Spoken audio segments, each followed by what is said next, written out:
Continuamos con las noticias de la noche en France 24. Mi nombre es Ángela Gómez. Vamos a los titulares. La policía de Reino Unido cree que no está relacionado con terrorismo el atropellamiento masivo en las celebraciones de la victoria del Liverpool en la Premier League, que dejó 27 hospitalizados. Un hombre británico blanco de 53 años fue arrestado poco después del que habría sido un hecho aislado. La fundación respaldada por Estados Unidos, que supuestamente entregará ayuda a Gaza, empezó operaciones hoy, un día después de la renuncia de su director, alegando que no se cumplían los principios humanitarios. Israel aseguró que 170 camiones con suministros entraron al enclave, donde hoy mató al menos 50 personas en una escuela refugio. Y los maestros continúan su protesta en México. Cientos se instalaron enfrente del Zócalo y bloquearon más puntos del país. Exigen un aumento del 100% de su salario y que se derogue la reforma del 2007, pues consideran que atenta contra sus derechos. Claudia Sheinbaum los acusa de intentar boicotear las elecciones judiciales.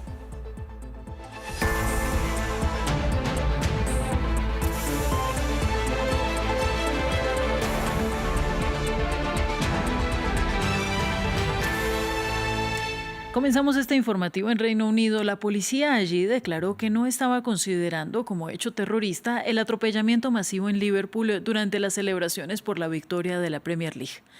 Hasta el momento se cree que se trató de un hecho aislado y un hombre blanco británico de 53 años fue arrestado, por lo que no se buscan más sospechosos. En tanto, 27 personas fueron hospitalizadas, incluyendo 4 niños. 2 de los heridos tenían lesiones de gravedad. Creemos que se trata de un incidente aislado y actualmente no estamos buscando a nadie más en relación con él. El incidente no se está tratando como terrorismo.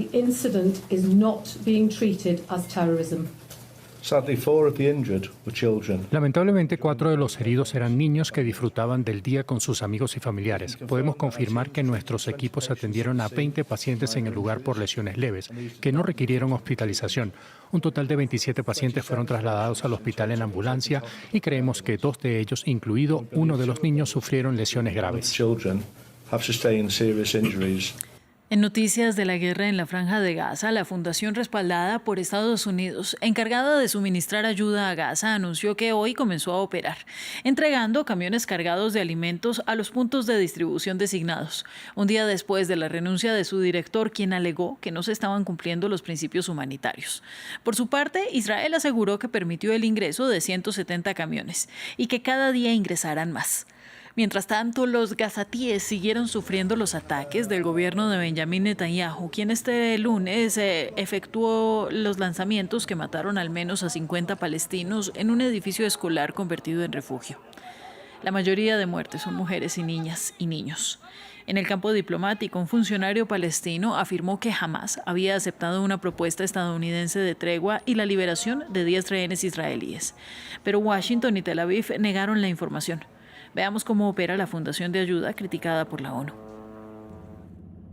En su carta de dimisión, el director general de la Fundación Humanitaria para Gaza afirmó que el plan de ayuda no puede llevarse a cabo sin respetar los principios de humanidad, neutralidad, imparcialidad e independencia, principios que no está dispuesto a comprometer. Eso cuando se supone que el nuevo sistema de ayuda entró en vigor este lunes. Palabras que hacen eco de las críticas de la ONU y otras agencias implicadas hasta ahora en la distribución de ayuda humanitaria en la Franja de Gaza.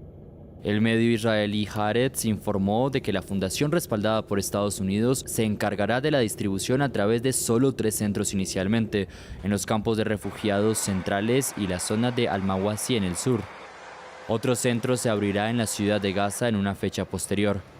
Esto mientras las tropas israelíes aseguran y vigilan la distribución a decenas de metros por detrás de los distribuidores. Grupos humanitarios afirman que socava el principio de que la ayuda debe ser supervisada por una parte neutral y han criticado su limitado alcance. Hasta ahora, la Franja de Gaza disponía de unos 400 puntos de ayuda para alimentar a sus 2 millones de habitantes. ¿Cómo se supone que los ancianos que han pasado hambre deban caminar kilómetros y kilómetros para acceder a la ayuda humanitaria? ¿Cómo se supone que los niños que no tienen padres vayan a entrar en lo que pueden ser zonas militarizadas para recoger ayuda?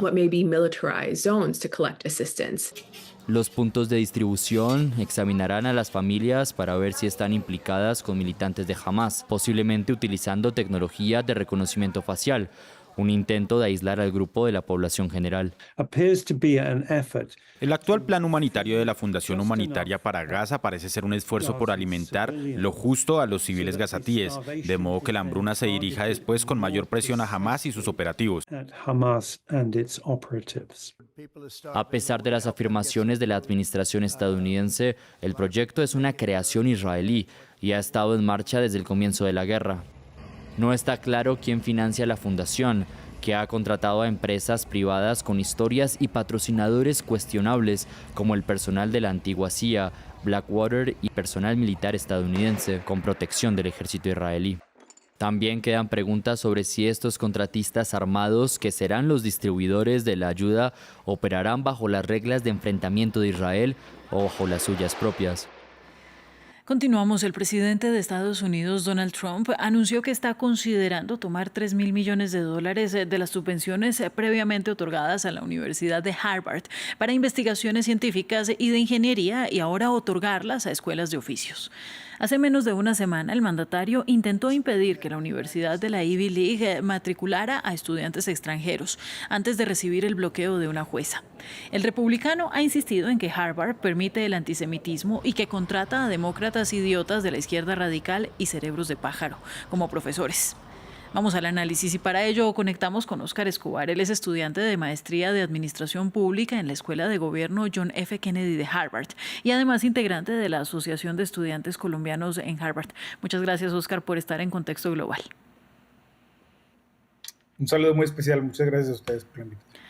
Pues bien, conversemos, Óscar, ¿cuáles son los impactos que ya tú ves del congelamiento de los fondos? ¿Cómo te toca a ti, por ejemplo, y a grandes rasgos a la comunidad estudiantil?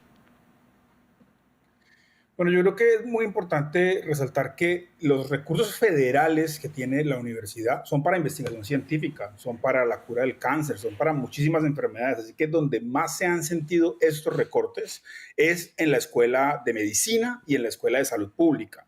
Y con eso no pierde Harvard, pierde Estados Unidos y pierde la investigación científica en el mundo con este ataque que está sufriendo la universidad. Hablemos sobre las consecuencias dentro del campus. ¿Tú dirías que hay temor o que existe preocupación por el futuro de los estudiantes, especialmente de los estudiantes extranjeros como tú, bajo las órdenes de Donald Trump, ahora que peligran posiblemente sus visados, que hemos visto algunos intentos de revocación y también la intentona de la semana pasada de que no puedan matricularse más estudiantes que vengan del extranjero? Sí, digamos, sin duda es una situación sin precedentes y en ese sentido, cuando nosotros nos enteramos, como todos los demás ciudadanos, a través de redes sociales de lo sucedido y entonces empezar a leer el comunicado y tratar de interpretar esto qué significa.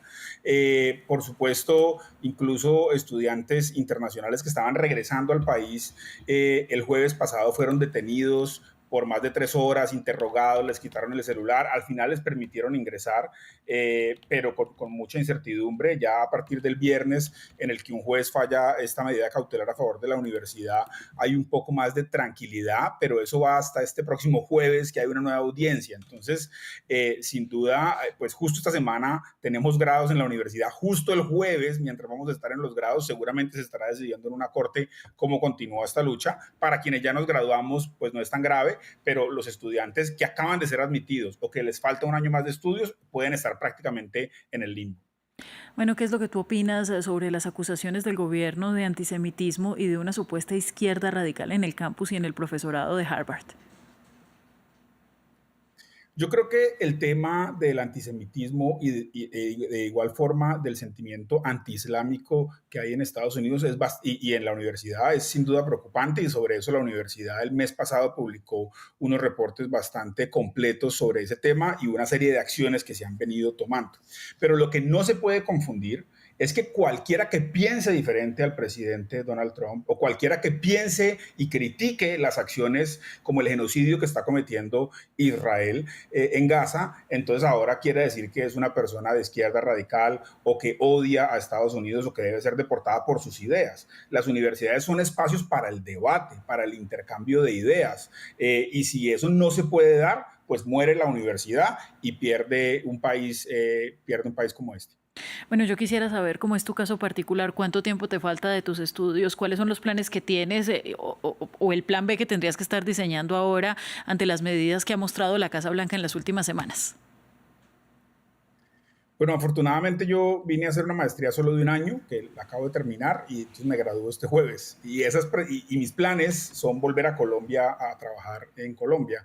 Así que, y tal vez esa es la razón por la que te estoy dando yo esta entrevista y no muchos de mis otros compañeros que son excelentes profesionales, que son brillantes, que tienen carreras en la banca de inversión de Estados Unidos o en los fondos multilaterales, en muchísimas otras organizaciones y que no pueden hablar o temen hablar bajo la premisa de que este gobierno está tomando represalias contra cualquier persona que hable en contra de estas medidas del gobierno. Entonces, pues yo, como te digo, ya considero que no me veré afectado por esta decisión, dado que mis planes no están en este país, pero por supuesto que sí es muy triste como colombiano ver un país donde ha sido tan importante el mensaje de la libertad y las libertades personales que ahora se esté convirtiendo en una autocracia prácticamente. Pues mira, Oscar, yo te agradezco porque está siendo una ventana para que nosotros entendamos lo que está sucediendo en este momento en el campus de Harvard y te deseo que tengas buena finalización de tus estudios. Muchas gracias a ustedes por el interés. Vamos ahora a información de América Latina. Los maestros intensificaron sus protestas en México desde el 15 de mayo, cuando algunos se instalaron frente al Zócalo, donde está el Palacio de Gobierno. Hoy bloquearon más puntos del país y han exigido un aumento del 100% de su salario y que se derogue la reforma de 2007, pues consideran que atenta contra sus derechos laborales. Además, Claudia Sheinbaum prometió en su campaña presidencial que la echaría atrás, pero aún no lo hace. La presidenta, por el contrario, ahora acusa a los docentes de querer boicotear las elecciones del Poder Judicial que serán el 1 de junio. Esto responden los manifestantes. El gobierno actual conoce cuáles han sido nuestras demandas a lo largo de estos años. Y hoy queremos preguntarle a la presidenta Claudia si está del lado de los trabajadores o está del lado de estas empresas que han tenido ganancias millonarias, que son las Afores. Con estas respuestas que nos han dado, nulas, sin avance, dilatorias, ha determinado el magisterio de la CENTE que no nos vamos a retirar. Y para el cierre, las elecciones locales de Venezuela mostraron una vez más la división que existe en el país. El Consejo Nacional Electoral, bajo el control del chavismo, afirma que casi la mitad del electorado asistió a las urnas. Pero la oposición dice, por el contrario, que ganó la abstención con una participación de solo el 15%. Parte de los opositores habían llamado al boicot y no participaron. Al final, en 23 de las 24 gobernaciones ganó el oficialismo, incluido el Esequibo, una zona que está disputada entre Venezuela y Guyana desde hace más de 180 años. Luis Méndez nos cuenta. En Venezuela la división política se acentúa. Un día después de las elecciones parlamentarias y regionales, muchos ciudadanos se mostraron decepcionados de la política en el país. Por un lado, unos no confiaron en el proceso, al tiempo que otros no quedaron conformes con los resultados. No hubo transparencia en las elecciones anteriores, pues se piensa que va a pasar lo mismo en las siguientes elecciones. No me preocupé en ir a votar. Además, yo sabía los resultados ya sin ser ningún adivino ni nada. De acuerdo con el CNE, participó poco más del 40% de los 21,4 millones de venezolanos habilitados para votar. Tras el proceso, el oficialismo, liderado por el Partido Socialista Unido de Venezuela, se adjudicó casi la totalidad de los 285 diputados de la Asamblea Nacional y ganó en 23 de los 24 estados. Los opositores que participaron responsabilizaron al boicot del bloque liderado por María Corina Machado de los resultados. Nosotros nos parece un error celebrar una noche y regalarle 4 años de poder al chavismo en las gobernaciones y en la mayoría de la asamblea. Pero las consecuencias las vamos a ver durante un mediano y largo plazo. Por primera vez los venezolanos eligieron autoridades para el territorio Esequibo. Para ello votaron ciudadanos de 3 municipios del estado Bolívar, una entidad ubicada en el sureste del país y fronteriza con la zona en disputa. En Guyana reaccionaron a esta acción. Pueden llamarlo como quieran, pero una cosa está clara ahora y para siempre. Todo el Esequibo pertenece a toda Guyana y así seguirá siendo.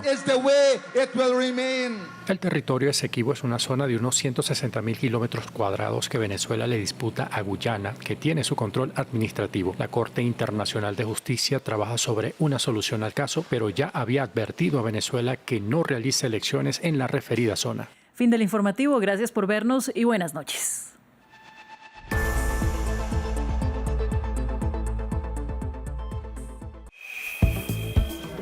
En un instante, deportes.